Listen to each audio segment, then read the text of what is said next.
Thanks for joining us. Hi. We have two very special guests today.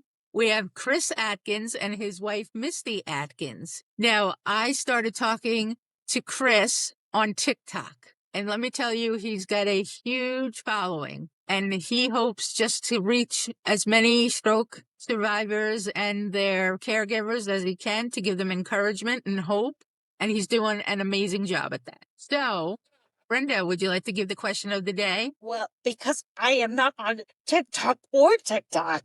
I asked Tracy to connect. So you sent me Chris's Facebook. What's it called? Profile? Yeah, thank you. And Uh-huh. so we became friends, Chris. So I didn't spend a ton of time stalking you, I promise, but I did read. And so from your post on February 25th, you wrote, I don't know if you remember this, you wrote, recovery for me wasn't fast and it wasn't a miracle. It was tiny wins, a finger twitch, a sound, one word, then a sentence months later. Some days I went backwards, then some days I cried out of frustration. My wife carried more than anyone should have to. If you are discouraged right now, slow recovery is still recovery. Your brain is still trying. You are not broken. Then I want you to know I purchased your audiobook. I haven't read it yet, but I look forward to it. Thank you. I did begin it, but I look forward to it. And then you also shared, you said in an article that you were sharing, you said, and you led with, quote, if it encourages you, which I loved. And so my question of the day, big long lead in of the day, and I have so many for you, but I have to have a question that Tracy and I are willing to answer. Yeah, the rule. We both have to answer it I too. want to ask you, what encourages me, Okay. I would What's say, your question? that's my question. Okay. What encourages me is helping people. Mhm. And I like to give people hope because I'm finding as I'm out here more that a lot of survivors need to have hope and they need to have encouragement to keep this going. I just celebrated my 10-year stroke anniversary the end of March. So just recently, it's been a decade. And I've learned a lot because I've met a lot of people. And the common theme here is people need to know that they are loved and that we care for them, and just an air hug whenever we can give it, if that makes sense. So I just try and help people That's great. the best I can. I care for them. And no, I think, well, you know, good days and bad days, and let's help each other and pull people It's out a of that journey. valley. Yeah. Journey. It's a marathon. Yeah. Mhm. Not a sprint by any means. Yeah. We're here to help. And that, yeah. Misty, you may have thought that you were off the hook with the question of the day, but it goes to you next. So what Yes. encourages you? To be honest, it's Chris. He That's has awesome. every reason in the world to not want to get up and go. He has every reason in the world to complain. He never does, ever. And he's always positive.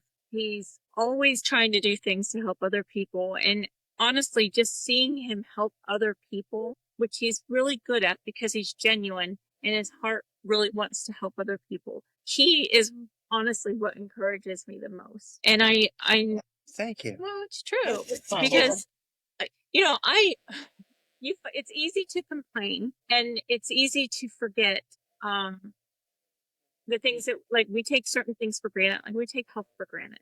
It's a gift, and you don't realize how important your health is until you lose it or you witness someone that you love losing it. It was absolutely life-changing for us in so many ways. So for me, just his positive attitude is really what encourages me, and I think we help each other.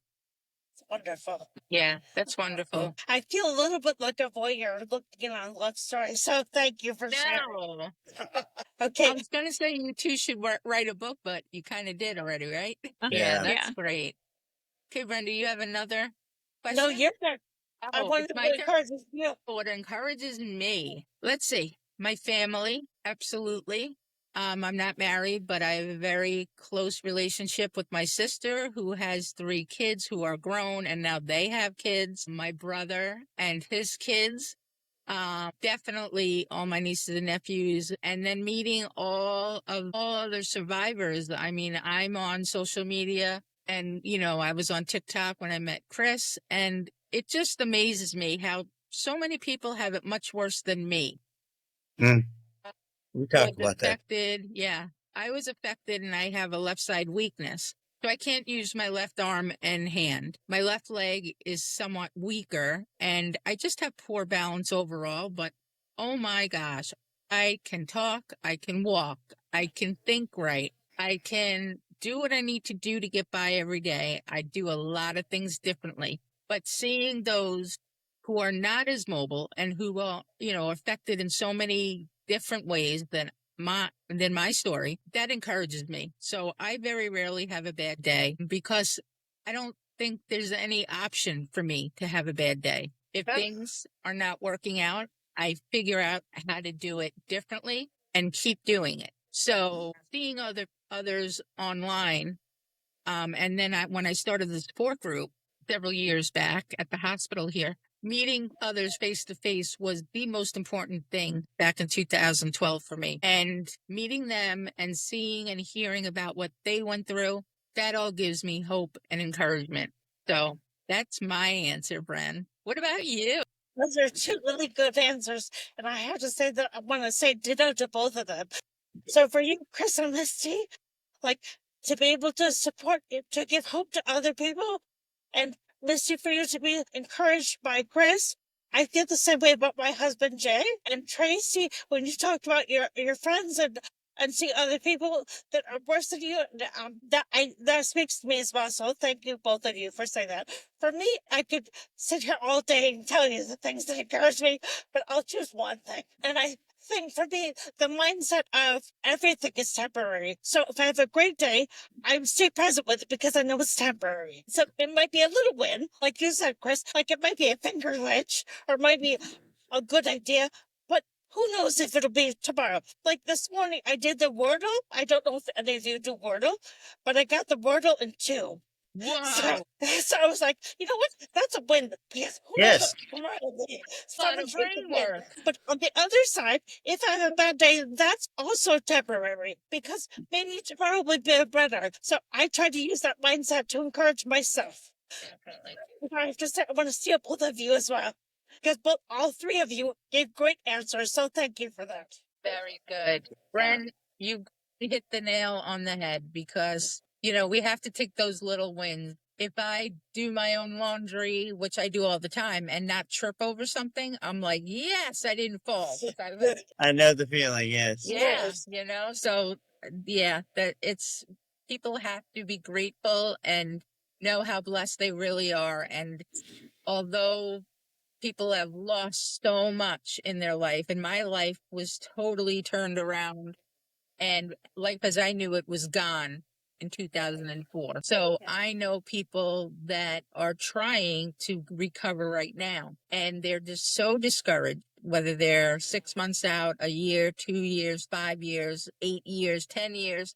It was devastating to them, and a lot of people have not yet figured out what they are doing well and how they changed what they were doing in order to get certain tasks done, and to be thankful for that and realize what a blessing it is that they survive and that they are being, whether they went back to work, which I never did. I did very little part-time work.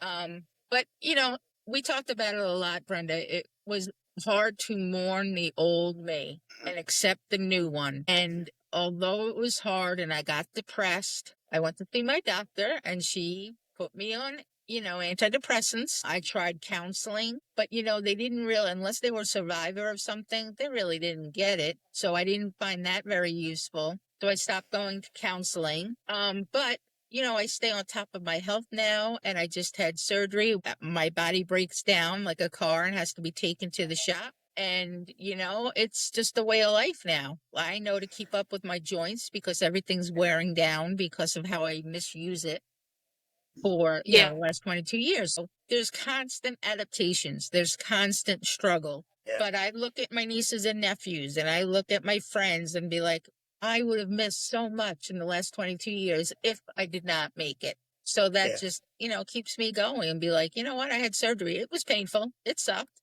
but I'm getting better very quickly. Right. So, that's really important that people get to that point of understanding their body and accepting the changes. So that's where I hope that we can reach through this podcast to reach as many survivors and their caregivers, because we couldn't do it without them. No doubt.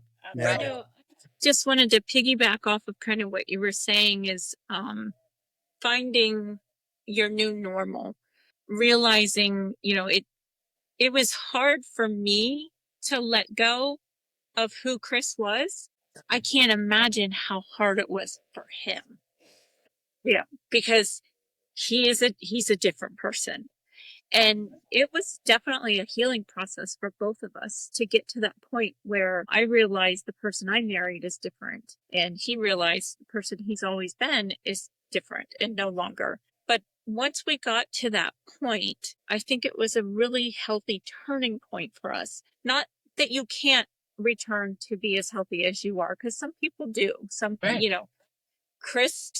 There were 3 and they were very devastating. And, him waking up paralyzed from the neck down, honestly, I thought that was our life. I thought that was our future. So, the fact that we can sit here today and have this conversation and him join us and understand us is a miracle. And I just think it's Very, very. it really is. It's an incredible turning point if people can get to that mark. But I think what I see is people really do struggle with that. And Chris and I are hoping to be able to bring hope to people and just more awareness. And, when you're in the hospital, I was told his best case scenario would be like Christopher Reeves. I'm not sure if you know who that is, but he had an accident and was forever on the trach. And I'm not knocking the doctors because, they're going off of statistics.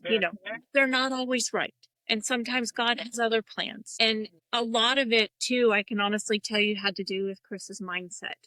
He's a faith-driven person, and he was before his strokes, and now he's off the charts. Mentally, sometimes I don't share my goals with my husband because he holds me so accountable. I do. And Our children don't even share them with us anymore. No, they don't. They won't even share anything with me anymore. Wow. Like you're gonna keep calling me and hold me accountable. I'm like, yeah, I will. So anyway, sorry. Yeah, no, that's okay. So I was just saying his mental approach played a huge part in his recovery. And we see people struggle with that too. And I just want people to know that, you don't know what can happen. You don't know your improvement, the end result, until you try. And the thing is with the healing from stroke and brain injury is it's not just an overnight healing. It's lifelong. And, they said Chris would see the best results, the most results in the first year, and then maybe a little bit after that and not much more. That is not true. Constantly improving, constantly getting better, constantly recovering. But he's also trying and making great effort. That's important. Yeah, absolutely. But so, Misty, I want to piggyback on your piggyback. Okay. Because I so admire the mindset you're talking about with Chris, and I recognize that, and I heard that from about myself as well. But the other piece of it, very important, is the support that he gets from you.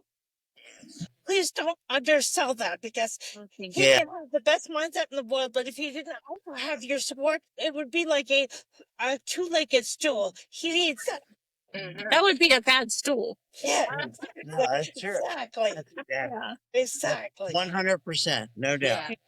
I wouldn't be here because she's always there for me. She's always encouraging me, and she gives me hope.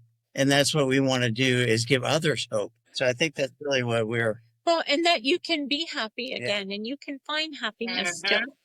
Tragedy doesn't have to mean that it's tragedy forever. It's just finding a new way to cope with what you're now presented with, how you handle it. Yeah, what you're going to do with it. And it's been kind of fun because we found a purpose and something we didn't know we even had. Yeah. We wouldn't have that experience. Right. We certainly wouldn't have, all the followers that he has and people reaching out to us. And, and again, it wasn't our intention. It's just we thought, well, we want to share our story. What is the best way for us to do that? And our children said, well, you need to be on social media. Yeah, that's right. And it was amazing because we had a map of the world. And Yeah, that's right. well, not right now because we had to move, but it was, Brazil, Argentina, Australia, Philippines.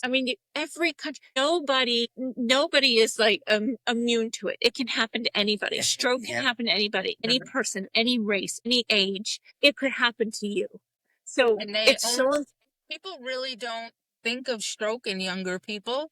No. And we had a conversation with Paul Nash, who is on TikTok and everywhere else as Brainstorm. And we had that conversation as how the health industry really gears stroke and what is needed after discharge to those elderly people. Yep. Right. Yep. And it's either nursing home Exactly. or family. Right. But, I was 32. Brenda, you were in your 40s. Me too. I was in my 40s. Yeah. 49, and they wanted to put me in a nursing home. Yeah, we can still work, and there was no map or guidance to how to get back. Right. We found that same thing to be true as well. Yep. We joined a support group immediately after, and we were the only one in there, younger. The second time I went back to the support group, we were the only ones that showed up. The other people, no one even showed up anymore. So I was like, well, did they make it? Do they not? Right. Are they not? That's Are they? Yeah, that's what happens. But insurance denied him because they didn't think he had the capacity to be able to recover. So he was put into the nursing home, and I had to fight, and he had to fight because he had to prove that he could do, was it 3 hours? 3 hours. 3 hours total in one day of physical therapy. This is just coming out of locked-in syndrome. Paralyzed. My Lord. But we knew, and from things that I read while he was in his coma and, looking at other people's videos and stuff, I knew that there was a possibility and that if anybody could do it, it would be Chris, and he would want that opportunity. I called insurance, and I called insurance, and I called insurance, and I had the nurses call insurance, and I'm like, this guy has the potential to recover. We just need to get him moving immediately. Can I stop you there for 1 second? Chris, I don't know your entire story, and you mentioned that you had 3 strokes and you had locked-in syndrome, and that just blows me away. Can you share with us your story? Well, of course, I had 3 strokes, and the last one was hemorrhagic that really put me in a coma, and they had to, what do you call that? Craniotomy? Yeah, was actually, so he had a TIA, and we got to the hospital in 13 minutes, but they misdiagnosed him. He didn't fit the profile, so he didn't get his TPA. They never did a repeat CAT scan, and it was actually after we were in the hospital for 24 hours under observation, he had a second stroke, but a massive stroke. He had a left cerebellum infarct, and that's the one that affected his brainstem. That's the one that actually put him into, so they thought it was meningitis.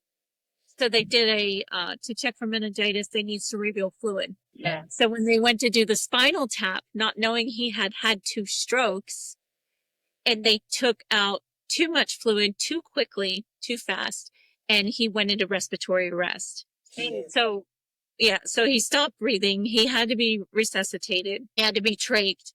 And then while he was in this coma, which they still don't know yet is from a stroke, 2 strokes, he then had a right frontal lobe hemorrhagic stroke. So his messaging center, his motor coordination center, they actually did not do an MRI until we were in the hospital for 3 days. So we went in on a Friday, 1/16, I think we were there. And it wasn't until Monday that they did the MRI. And it was about 2:00 in the morning. And I had been waiting. I never went home because I didn't know what was wrong. They wouldn't let me see Chris because they thought it was meningitis. So he's in his coma. He's in there. The kids can't see him. Nobody can see him.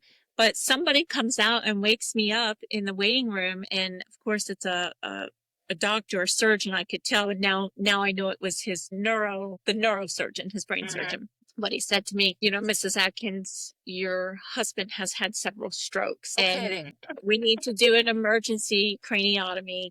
They needed to insert the drain line to be able to get the pressure off his head. Would I sign the waiver? And I'm like, well, Yeah. what options do I have? Of course. Why are you having me sign this? Go drill it. Right. They Thank use that you. drill like you do in the garage, and they literally they Yes. drill that Yeah. burr hole. He heard it. I heard it. He hears it. I heard Really? it. I get flashbacks sometimes when contractors are working on the house and they use a drill. It just goes right there. I can actually hear it. A lot of what happened to Chris, he doesn't even know because he was out of it. Yeah. He was just so out of it. Right. Yeah. So then they sat the whole family down and they told us, we needed to really consider whether or not keeping him on life support was appropriate Oh my gosh. and in his best interest because of the type of life that he would be subject to if he was to survive. And by the way, you can hear all that in a coma and locked in syndrome. You hear all that and you can't do anything about it, but it's amazing how alert you are with your hearing, but it's a very helpless situation because you can't do anything about it. Wow. I can't imagine. Locked in syndrome just blows me away. Like, how frustrating. How long? Well, it was 7 days that he before could not he talk. before he opened his eyes. Yeah. Once he opened his eyes, that's when I knew, okay, because we were struggling through life support, no life support. His parents didn't want it. I wanted it because I just thought that he would want a chance, but I also understood it. I didn't then, but I do now. I understood why his mom, she didn't want that for him. She didn't want to see her son, on a ventilator for the rest of his life and disabled. Yeah. So I see all that now, but Right. then Then it was you're very like, what do you frustrating. mean? Yeah. I can imagine. Yeah, and I was screaming, thinking people could hear me. Please don't unplug it. I'm here. I swear. Oh my gosh. You couldn't move anything? You couldn't move anything? You Nothing. couldn't- When Nothing. he first opened his eyes, he couldn't even move his eyes left or right. He could only look, of course, he's on his back, so he could only look straight ahead. And I just told him, I said, we're going to get through this. We're going to find a way to communicate. And we came up with a system where we only would ask yes or no questions because obviously he couldn't respond any other way, other than answering yes or no. And that was with blinking his eyes. So once he would blink once for yes and twice for no. Yeah. Oh my God. And so I, had to instruct the kids, this is how, if you need to ask daddy, you can talk to him any way you want. But if you want to get a response, this is the only response you're going to get. And it's a blink. And how old were your kids at the time? So our girls were, Boy, I got to think about that. Okay, so they're Lonnie was, 30. They were 20. yeah, they were 20, So the twins were 20, and the other kids were what? 23 and 25. 23 and 25. Yeah, so they were a little older. Wow. Yeah. Okay. Still Very- scary. Yeah, oh yeah, it was scary. The only way that when people ask me on lives what it's like, I try and explain it, but it's really hard to because to me it was being buried alive. Literally. I mean, it's so black and dark, and everything that you think you're saying, it just echoes inside you and nothing happens. It's the most helpless feeling. And you're just sitting there going, I can't believe I'm in this situation. I don't know how I'm going to get out of here. It's almost like you're just trying so hard just to get some sort of movement, Right. a finger or something to show that I'm in here, but I couldn't do anything. Well, they did tell me any movement that he was making was involuntary because they would come in the room and they would say, Mr. Adkins, they do their scoring system. Yeah. Squeeze my hand. Squeeze my hand. Mr. Adkins, are you there? Can you say anything? And then they just walk out of the room. Well, I started feeling him squeezing my hand. So I went and I told them, and they said, don't have false hope. Don't get your hopes up. These are involuntary movements. That makes me so and I angry. said, it was very frustrating because it was consistent. Every time they would leave and I would go over to my husband and stand by him like I normally did, I was holding his hands. I would feel him squeeze. And what we really learned was that his messaging center had been affected. The motor coordination had been affected. So his response was delayed. It was very delayed. So it was the doctor's initial reports and responses that made him subject to the nursing facility. And it was me that was saying, no, he's moving. He's alive. We might have a chance at rehab. And if it wasn't for one of the nurses in there, and because the doctors, just wasn't good. But there was one nurse that was in there that had 35 years of experience with neurology, and she was an ICU nurse. And she just said, we're going to sit your husband up. As soon as the pressure, the fluids are right on the brain, we're going to sit him up. We're going to get him up. And they did. And they, when it finally came to that, they propped the bed up and they strapped him in. They had to wrap him in here, and everything just hung. Yeah, and I just thought, my God, like, this is our life. This is our, our future. Like, how am I going to help him? Because he's a 230-pound man, how am I going to roll him over and change his diaper? And a 230-pound man that was starving. People don't realize how hungry you get when you're in a coma. I could hear my stomach growling. I'm like, oh my gosh, I'm so hungry. Really? They couldn't keep up with the feeding tube? Yeah, well, he started losing weight drastically. Yeah. We were in there 60 days. But the what do you call it? The drain, the stuff they put in the bag to feed you. So that they just couldn't get one that had enough protein in it to keep his muscle. And he was just dwindling. He was just. You were a body. Well, you were. I was a power lifter. So I was well on my way. I was eating. They never figured out what caused it. 168, What's 169. That? Yeah. He left the hospital 169, but he went in at 240. 230. Yeah. And I just shriveled away. It was crazy. But I was a power lifter, and I was getting ready to get the state record. Those muscles were there to save you. Yeah. Yes, that's what he said. That's exactly right. Yeah. If he didn't have all that muscle. If I didn't have that muscle, I'd really be in trouble. Yeah. So, and then, so we got him into an acute ICU facility after that, but that facility was brand new and they were set up to do rehab for patients that were paralyzed. Okay. So it ended up just being heaven sent. Like, not that that's something you ever think that you need, but. And he did so well and he did so good. They ended up naming that gym after him in that new facility. How amazing. Yeah.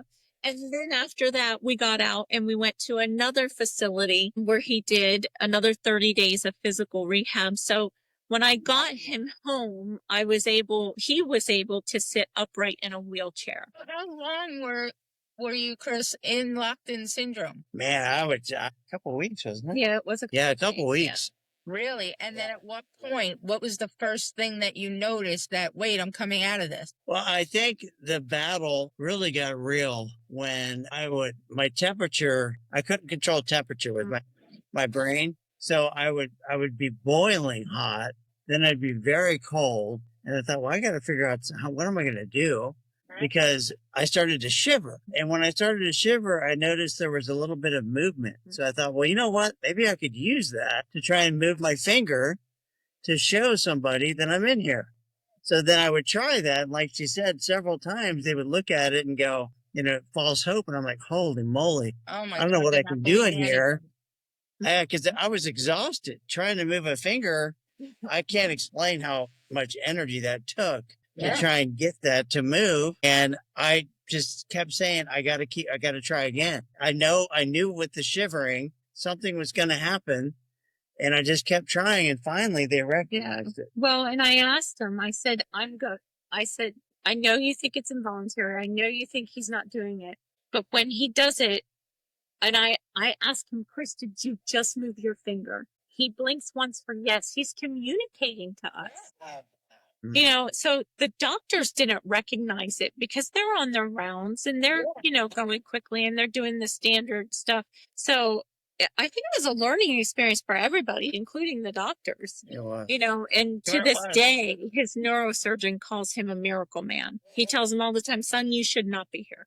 You know, you're in his 35 years of being a neurosurgeon, he said he only had 2 other patients that had the same series of strokes that Chris did. And Chris is the only one that's lived. That's amazing. You really need, Chris, you need to get your story out to the medical community. Like, yeah, because you know who we had on last, well, a few weeks ago, Lisa, and she's become part of the Brain Injury Network.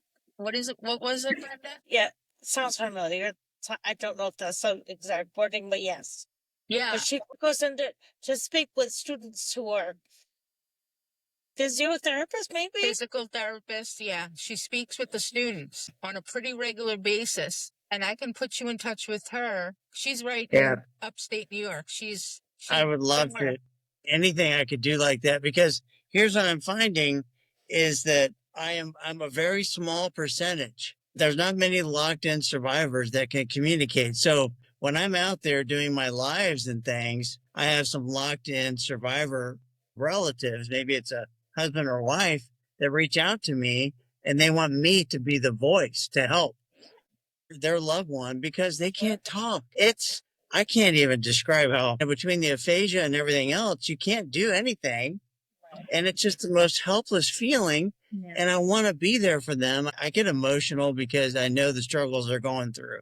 And I want to be that person to take them by the hand and just tell them, I'll help you through this thing. Mm-hmm. It's scary. And I want to be there. So we're trying to get the word out more and more. So when I have a locked in survivor, a relative that reaches out, or a friend or somebody that says they have a locked in survivor, then we actually were going to drive to Minnesota to see some folks. Wow. Just doing I don't care. I'll do anything I can to help somebody. There's got to be channels that, like Lisa took, to get you involved with students and current, neurosurgeons of what to look for. They probably have no idea. They still don't. One of my neurosurgeons told me. I think they take incredible courses to learn things about the brain, but I don't know that they spend a lot of time thinking about how to talk to people who are going through these kinds of traumatic events. Yeah. That's a really good point. Yeah, the communication piece. A neurosurgeon told me, we honestly, in neurosurgery, we don't know what the brain is capable of yet. We're still learning. Yeah. So for you to step up and somehow, I don't know if you could make a video or reach out to one of the major hospitals near you. Are you still near the hospital you were treated at?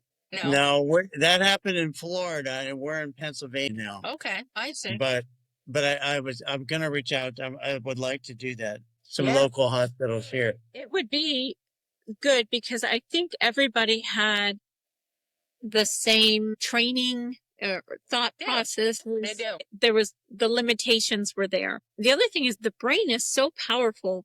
If the first thing they start hearing is that they can't, or they'll never be able to again, or they're not going to, just think about it. If that's the first thing that the brain starts hearing, our brain is so powerful and will really set the tone for your recovery. Yeah. So I think it's important even for the doctors and the nurses that come in, to not talk positive or not talk negative, but to only talk positive in the room. And those are the things you can't teach. Right. You can only explain through a survie of what you went through. Because I would say to the doctor in medical school. Because I would say to the doctor, as soon as he started saying something negative, I would say, would it be okay if we stepped outside the room? I didn't want Chris to hear that. And see, I would hear that. When I heard her doing that, then I was like, you know what? That's what I needed, because I can't, so many negative things are being, talked my way. It was like, I can't take the negativity because I'm fighting in there. They don't understand the amount of fight it takes to come out of that I just can't even explain it. Yeah, because there is no break. We don't know what time it is. Time is just, everything's just dark and black. And you're in there going, I hope somebody at some point can hear me, but nobody could hear me. And I couldn't move. All I'm looking at is fluorescent lights. Whenever they turn the lights on, which was most of the time, it was blinding. So then I couldn't communicate very well because that's how I communicated. Yeah. Was blinking, but they were just, it was a whole lot of things. To be learned. Yeah. But yeah, I think talking to the students would help because I think they don't, I mean, how would they know? They're just teaching and doing what they're taught, so that, Right. And they're amazing at what they do as far as saving your life. To experience it the way you have, either directly you, Chris, or in close proximity you, Misty. Like, and I have to say, there are so many times that my husband will say to me, he'll get frustrated by someone who's kind of tone deaf to everything, but I say to him, we took for granted so much beforehand, but now we know because we've lived it. So we have to be compassionate and just explain to them. Yeah. But it's hard because, like you said, Chris, like when you're hearing, like, wait a minute, I'm living this. Yeah. Right. How do you explain it to people? Right. Right. And it's amazing when you're in that state, when you're in locked-in syndrome, something happens with the brain because the hearing is incredible. So I heard everything that people were saying, but even more than that, I could tell voice tone. Yeah. So I could tell when somebody came in Because and was that's irritated. Yeah. They would lost be the other irritated. side. They even had to take care of me. And I'm like, oh my gosh, I can't defend myself. Right. So I remember one person trying to brush my teeth and about killed me because I You couldn't there's swallow. nothing I could do. So I couldn't swallow, but I knew that she was irritated. She did not want to be there. Oh. And I was, in my mind, I'm thinking, I got to get this person off of me, but I can't. But they're just concerned about my teeth being cleaned. So I just got so many examples of things, right? I did tell her, I said, you are choking him. Yeah. And she didn't even think about it. You just no, but it was obvious. I mean, she was trying to brush his tongue, and I just thought, I mean, right? And I'm thinking, I've come so far. I'm gonna die from a toothbrush. Die from a toothbrush. Death by toothbrush. That's amazing. Yeah, that's the lighter side. That's what we're talking about. This story is just, I can't even tell you how moving and how frustrating it is. I'm frustrated for you. Thank you for having us on, you guys. Misty. Yeah, your story is just, I've never met anybody with locked-in syndrome, and I had no idea what you went through. So people need to hear this and how far you've come. So they really need to hear it, and they need to understand that movement is critical. Even though he couldn't move, one of the first things I started doing was lifting his limbs for him, just moving them for the brain, just moving them. And a human leg, by the way, is very heavy. His legs, I was like, my gosh. oh my gosh. Just getting him moving in motion. Yeah. And for blood clot prevention, I'm sure. Right. Yeah. I had several DVTs and PEs, and I was able to move around. So I can't imagine. But I want to thank you both for being on with us. And we are going to do a part 2 if you would come back and join us. Okay. Absolutely. All right. And I can't wait to hear more about what you went through and what you are looking forward to do in the future. Okay. So thank you so much for joining us. Thank you, guys. All Brenda, right. thank you, Brenda. Okay. Bye-bye. Bye-bye, everyone.